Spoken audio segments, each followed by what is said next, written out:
تکبر اور تفاخر کا ایک اور اظہار انسان کو لوگوں سے منہ موڑ کے بات کرنا، یعنی ماتھے میں بڑھ ڈال کر منہ موڑ کے بات کرنا، یہ اللہ تعالیٰ کو بڑا سخت ناپسند ہے.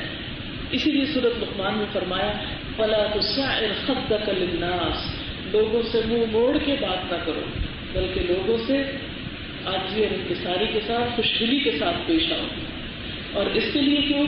ان اللہ لا يحب كل مختال فخور، کیونکہ اللہ کو کوئی بھی گھمنڈی متکبر شخص پسند نہیں. واقصد فی مشیک، اور اپنی چال میں درمیانہ روی اختیار کرو. واغضض من صوتک، اپنی آواز کو آہستہ رکھو، اپنی آواز پست رکھو. تو گویا عاجزی اختیار کرنے کی 3 علامات ہیں. نمبر 1 چال میں انکساری اور درمیانہ روی، نمبر 2 لوگوں سے بات کرنے میں تواضع، اور نمبر 3 آواز میں آہستگی.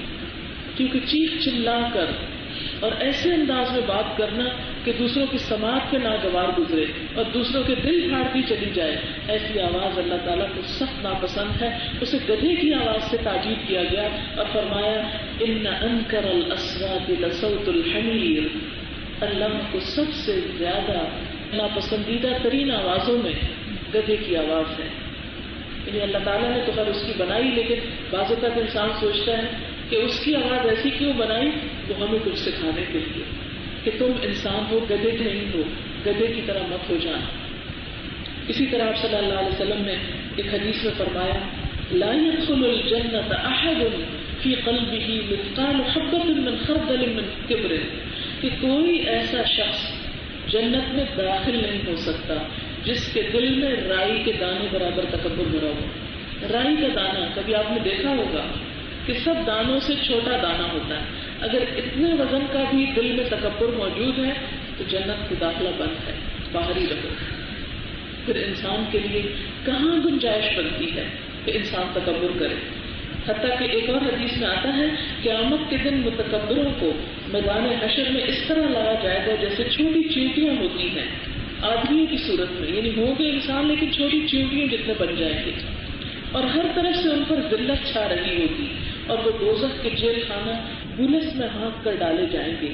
ان پر زبردست جہنم کی آگ غالب ہوگی. ان متکبروں کو دوزخیوں کا دھون پیپ اور لہو پینے کو دیا جائے گا. اب دیکھیں کہ تکبر کرنے سے دنیا میں بھی سزا ہوتی ہے، یعنی دنیا میں بھی انسان عزت کھو بیٹھتا ہے اور اس کے ساتھ ساتھ آخرت بھی اس کی برباد. حتیٰ کہ لباس میں بھی تکبر سے منع کیا گیا. اس کا یہ مطلب نہیں کہ انسان اچھا لباس نہ پہنے، لیکن اگر وہ اچھا لباس اس لیے پہن رہا ہے کہ دوسروں کو حقیر ثابت کرے اور دوسروں کی طرف حقارت کی نظر سے دیکھے اور دوسروں کو احمد سمجھے یا ان کے لباس پر ہنسے یا ان کے لباس کو کرٹیسائز کرے اور خود اس لیے اچھا پہنے تاکہ سب کی توجہ میری طرف ہو جائے، تو یہ بھی تکبر کا ایک اظہار ہوتا ہے. یعنی قیمتی سے قیمتی لباس انسان کے ایمان اور تقوی کو نقصان نہیں دیتا جب تک کہ تکبر نہ ہو. اللہ تعالیٰ نے انسان کو جب نعمت دی تو یہ بھی پسند کیا کہ انسان اس نعمت کو استعمال کرے. اگر رزق حلال سے کوئی اپنے لیے دنیا کی کوئی نعمت یا راحت خریدتا ہے یا استعمال کرتا تو اللہ تعالیٰ کو ناپسند نہیں ہے. قرآن پاک میں اللہ تعالیٰ فرماتے ہیں وَأَمَّا بِنِعْمَةِ رَبِّكَ فَحَدِّثْ، اپنے رب کی نعمت کا اظہار کرو، اسے بیان کرو، اسے چھپاؤ نہیں کہ لوگ تمہیں فقیر سمجھ کر تم پہ صدقہ زکات کرنے لگے. اس کا اظہار کرو، لیکن اظہار تکبر میں نہ بدلے. اس لیے اظہار نہ کرو کہ تم سب سے اونچے نظر آؤ اور باقی تم سے چھوٹے ہو جائیں. نہیں، تم اپنے طور پر اس رب کی نعمت کے شکرانے کے طور پر خود بھی اس کو استعمال کرو اور اپنے دل کو خوشی پہنچاؤ، لیکن اس کا یہ مطلب نہیں کہ دوسروں کے دلوں کو دکھی کرو. پھر اسی طرح آپ دیکھیں کہ تکبر جو ہے یہ دراصل انسانی معاشرے کے اندر بے چینی پیدا کرتا ہے. جب کچھ لوگوں کا رویہ تکبر کا ہوتا ہے تو دوسرے انسانوں کو وہ انسان نہیں سمجھتے، اور جس معاشرے کے اندر اونچ نیچ ہو جاتی ہے اس معاشرے کے اندر سکون ختم ہو جاتا ہے. آپ دیکھیں کہ عموماً اس بات کا شکوہ کیا جاتا ہے کہ جہاں کے حالات جو ہیں وہ بہت خراب ہیں اور کوئی امن و اطمینان نہیں اور بہت بدحالی ہے اور قتل و غارت ہے. کبھی سوچا کہ یہ کس کیریکٹر اور کس کردار سے یہ چیز پیدا ہوئی اور یہ ایسا کیوں ہوا؟ اس کی وجہ کیا ہے؟ اس کے پیچھے کیا نفسیات کام کر رہی ہے؟ اس میں دونوں طرف کا قصور نظر آتا ہے کہ کچھ لوگوں نے کچھ لوگوں کو انسان نہیں سمجھا، ان کے حقوق بھول گئے، اور دوسرے لوگوں نے ان کی ناقدری کی، انہوں نے ان سے بری طرح انتقام لیا اور انسان کو جانوروں سے بھی ذلیل کر کے رکھ دیا، پھر آپ چلتے گولیوں سے خون ڈالتے ہیں۔ آپ دیکھیں کہ کبھی آپ یہ نہیں دیکھیں گے، کبھی نہیں سنیں گے کہ ایک بکری نے بکری کو مار ڈالا۔ جانور بھی لڑتے ہیں، سینگ لڑاتے ہیں، لیکن بس سینگوں کی حد تک۔ کبھی کوئی جانور کسی جانور کا گلا نہیں کاٹتا، لیکن انسان جب نچلے درجے پہ اترتا ہے تو اسفل سافلین پہ چلا جاتا ہے، وہ جانوروں سے بھی بدتر ہو جاتا ہے، اور اس وقت ہوتا ہے جب اس کے اندر تکبر ہوتا ہے۔ وہ ہر چیز، ہر نعمت کو صرف اپنے لیے پسند کرتا ہے اور دوسرے انسانوں کا اس کو کچھ بھی خیال نہیں ہوتا۔ اسی لیے حسب نسب پر، ذات برادری پر فخر کرنے کو بھی ناپسندیدہ قرار دیا گیا ہے۔ قرآن پاک میں اللہ تعالیٰ فرماتے ہیں یا ایھا الناس انا خلقناکم من ذکر و انثی وجعلناکم شعوبا وقبائل لتعارفوا ان اکرمکم عند اللہ اتقاکم، کہ اے لوگوں، ہم نے تم کو ایک مرد اور ایک عورت سے پیدا کیا، یعنی سب کے ماں باپ آدم اور حوا۔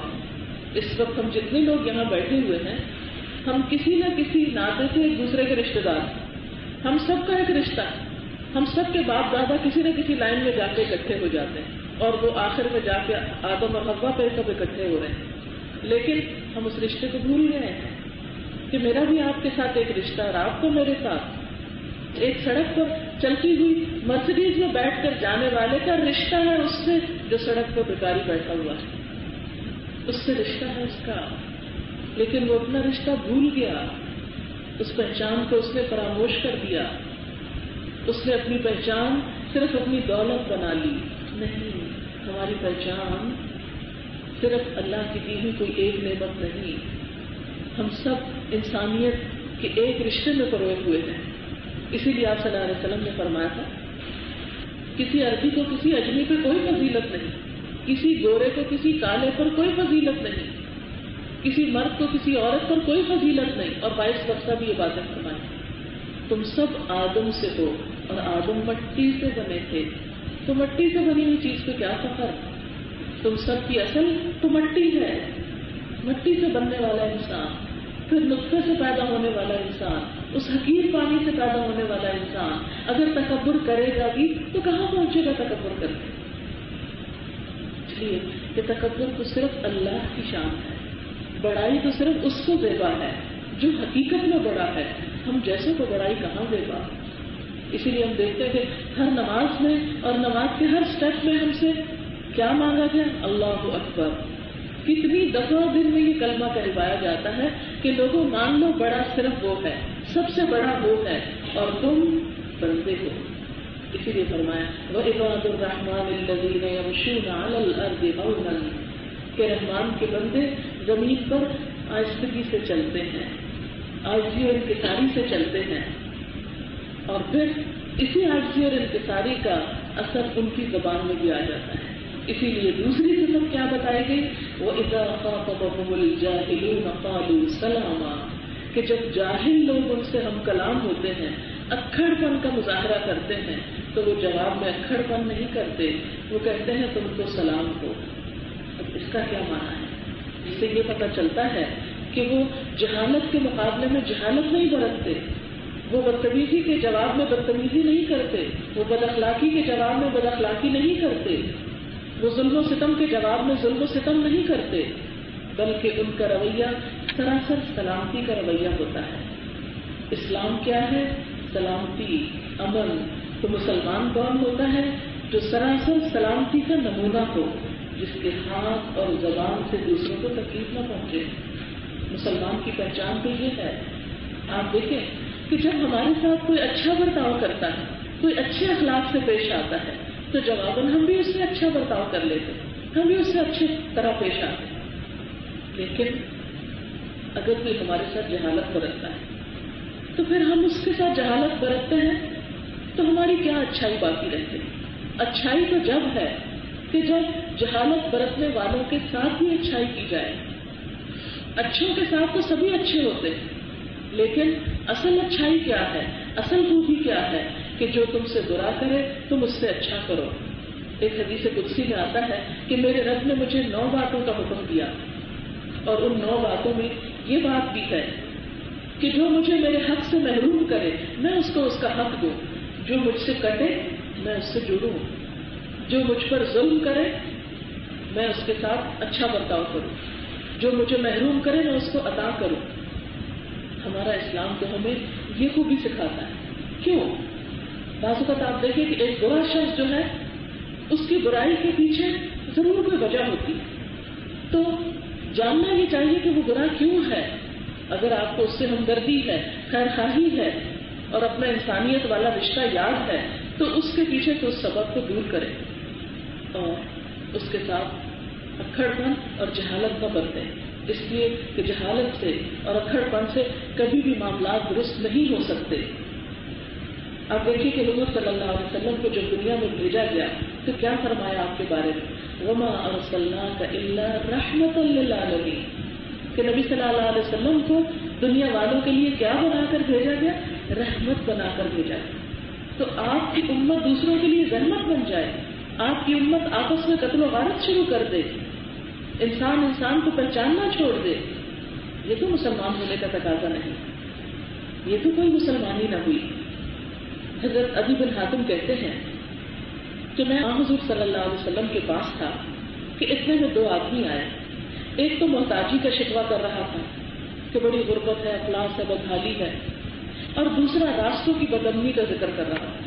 میں جب یہ حدیث پڑھ رہی تھی تو مجھے آج کا معاشرہ یاد آ رہا کہ ایک کہتا ہے کہ محتاج ہوں, فقیر ہوں, اور دوسرا کہتا ہے کہ بڑی بدامنی ہے کہ راستے بھی پرامن نہیں رہے, سڑکوں پہ بھی خوف و حراس ہے کہ معلوم نہیں گھر سے نکلے واپس ہوتے ہیں.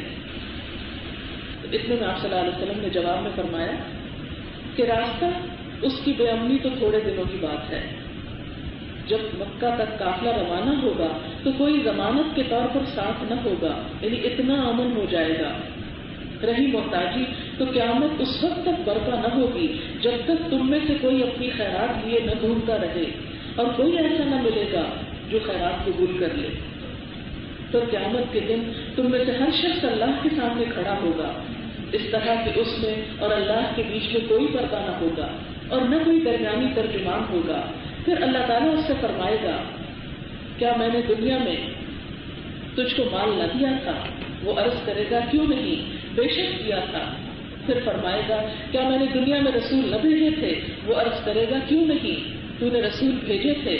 پھر وہ اپنے دائیں طرف دیکھے گا تو آگ, بائیں طرف دیکھے گا تو آگ. تم میں سے ہر شخص کو آج آگ سے بچنا چاہیے, اگرچہ کھجور کا ایک ٹکڑا ہی خیرات میں کیوں نہ دو, اگر یہ بھی نہ ملے تو اچھی بات ہی کہہ دو. یعنی اگر کوئی مانگنے آیا ہے اور آدھا کھجور کا ٹکڑا بھی نہیں تو اس کے ساتھ بدتمیزی سے تو بات نہ کرو, اچھی طرح بات کرو. اور اس کے بعد حضرت عدی فرماتے ہیں, عدی بن حاتم پہلے مسلمان نہیں تھے, عیسائی تھے, پھر مسلمان ہوئے.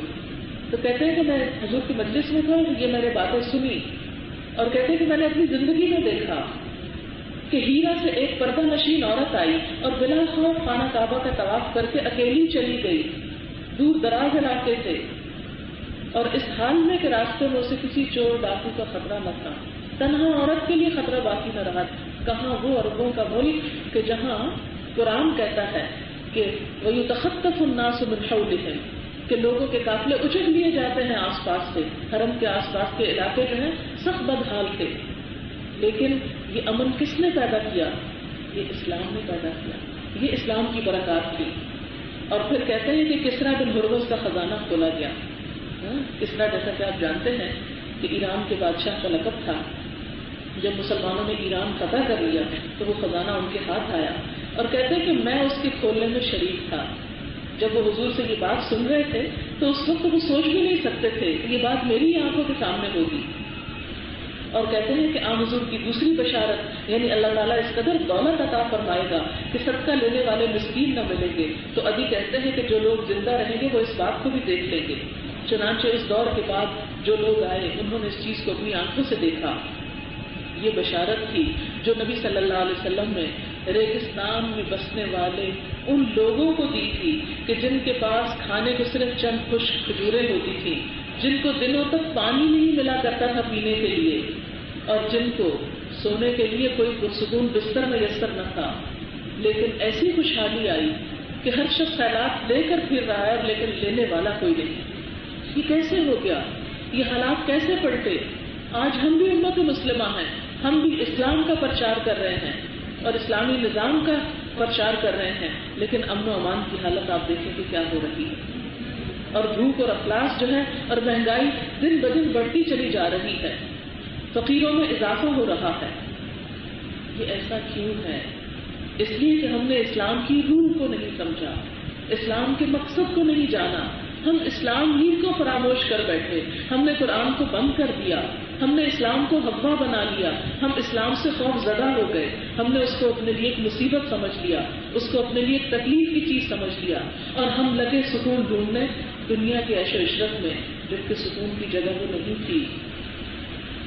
یہ دراصل اس لیے ہے سب کچھ کہ ہم نے اپنے اندر سے وہ بنیادی اخلاق اور کردار اور وہ تعلیم حذف کر دی، اس کو مٹا دیا، اس کو پس پش ڈال دیا، جس کا جا کر نبی صلی اللہ علیہ وسلم اللہ تعالیٰ کے حضور شکوہ کریں گے۔ ہم تو امید لگائے بیٹھے نا کہ ہماری سفارش کریں گے، اب وہ کیا کریں گے؟ الٹا شکوہ کریں گے، فرمائیں گے یا رب ان قوم اتخذوا هذا القرآن مہجورا، اے رب میری اس امت نے قرآن کو چھوڑ دیا تھا، اپنی پس پش ڈال دیا تھا، اتخذوا هذا القرآن مہجورا، اسے بھول بھلا دیا تھا۔ کیا آج ہمارا حال یہی نہیں ہے؟ ہماری پرائرٹی کیا ہے؟ ہمارے دن کی ابتدا کس چیز سے ہوگی؟ ہم میں سے کتنے گھروں میں قرآن کھلتا ہے اور ہماری دن کی انتہا کس چیز سے ہوگی؟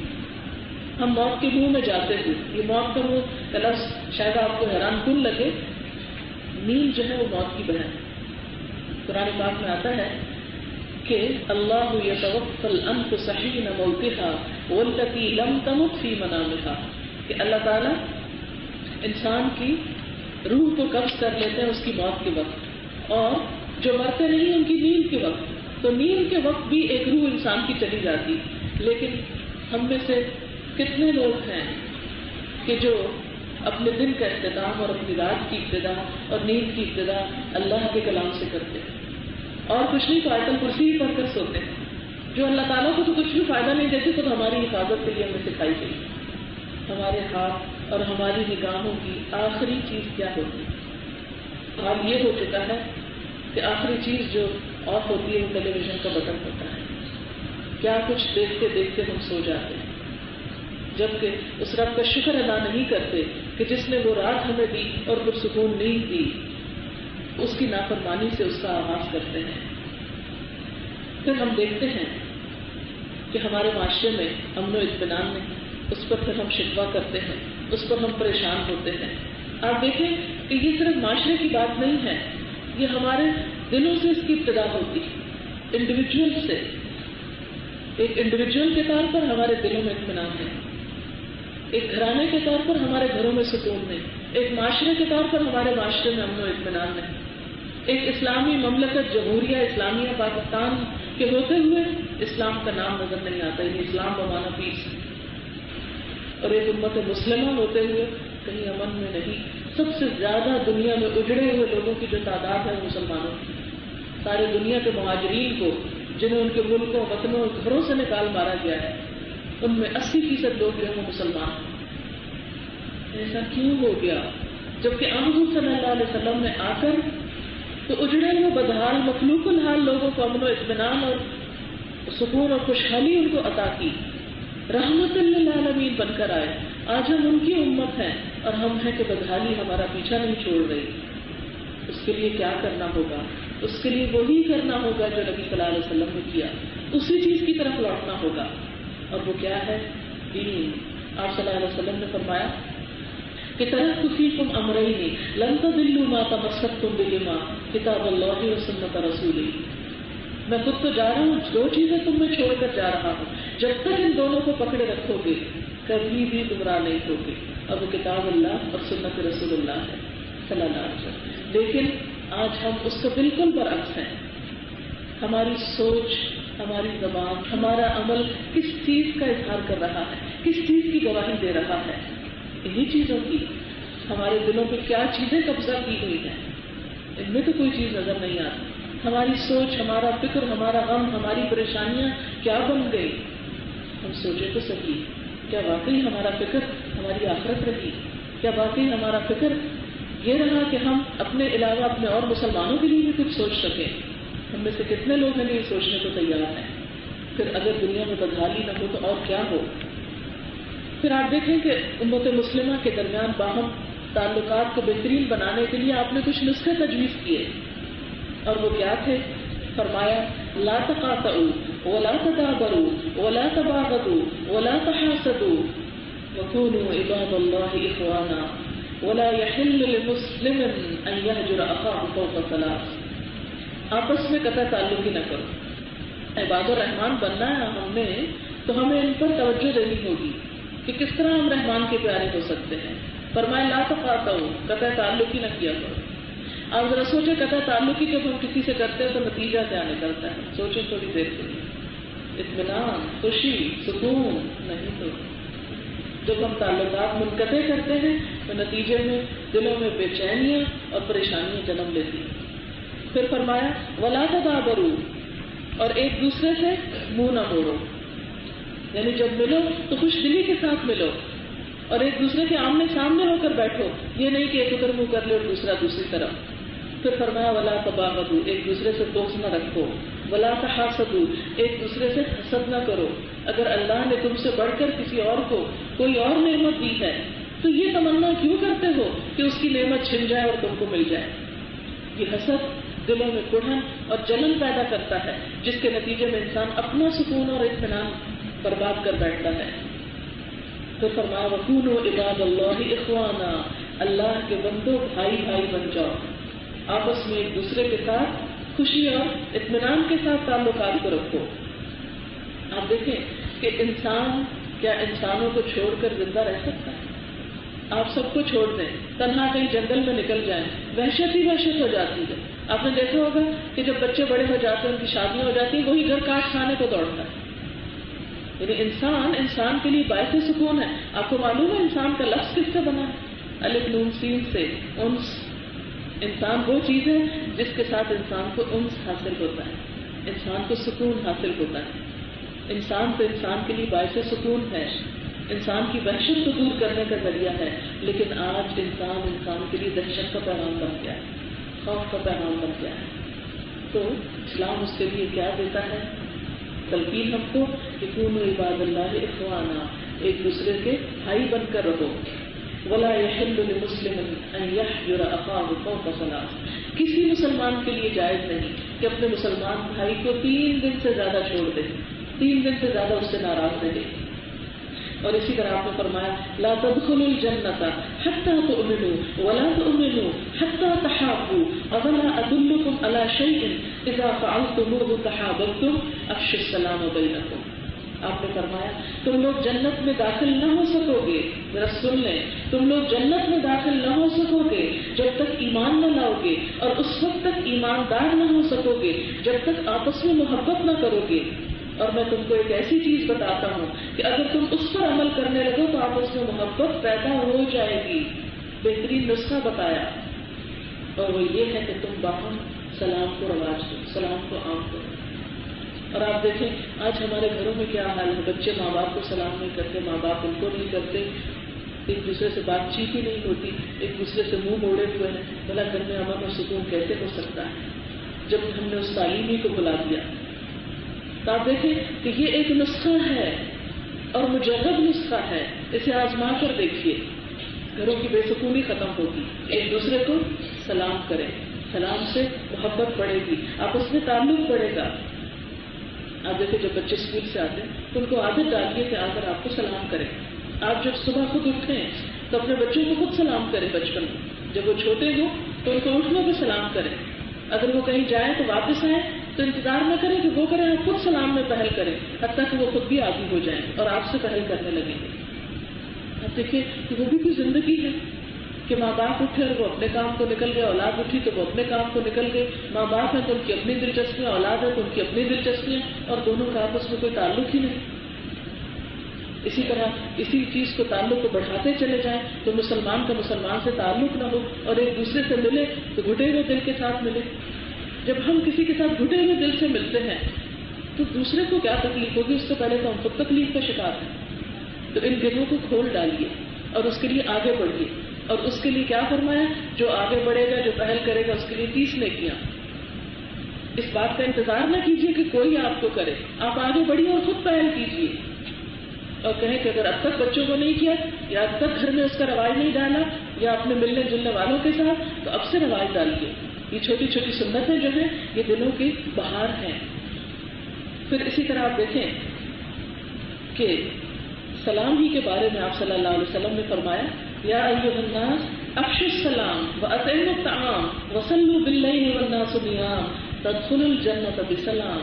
اے لوگوں، سلام کو رواج دو، غریبوں کو کھانا کھلاؤ، جب لوگ سو رہے ہوں تو نماز پڑھو، جیسے فجر کی نماز اور عشاء کی نماز، اور اس کے ساتھ تہجد بھی، تو سلامتی کے ساتھ جنت میں داخل ہو جاؤ. اگر اس منزل تک پہنچنا چاہتے ہو تو یہ عادتیں اپنے اندر پیدا کر لو. پھر اسی طرح آپ دیکھیں کہ نمازوں کے اندر خشوع بھی انسان کے اندر عاجزی اور انکساری پیدا کرتا ہے. اور جب بندہ رب کے سامنے عاجزی کے ساتھ کھڑا ہوتا ہے تو پھر بندوں کے ساتھ بھی عاجزی پیدا ہوتی ہے. اور 5 دفعہ دن میں اس کی پریکٹس کروائی جاتی ہے. جو شخص 5 دفعہ دن میں نماز میں خشوع اختیار کرے، بھلا یہ کیسے ہو سکتا ہے کہ پھر وہ کسی کے ساتھ بات چیت میں عاجزی اختیار نہ کرے.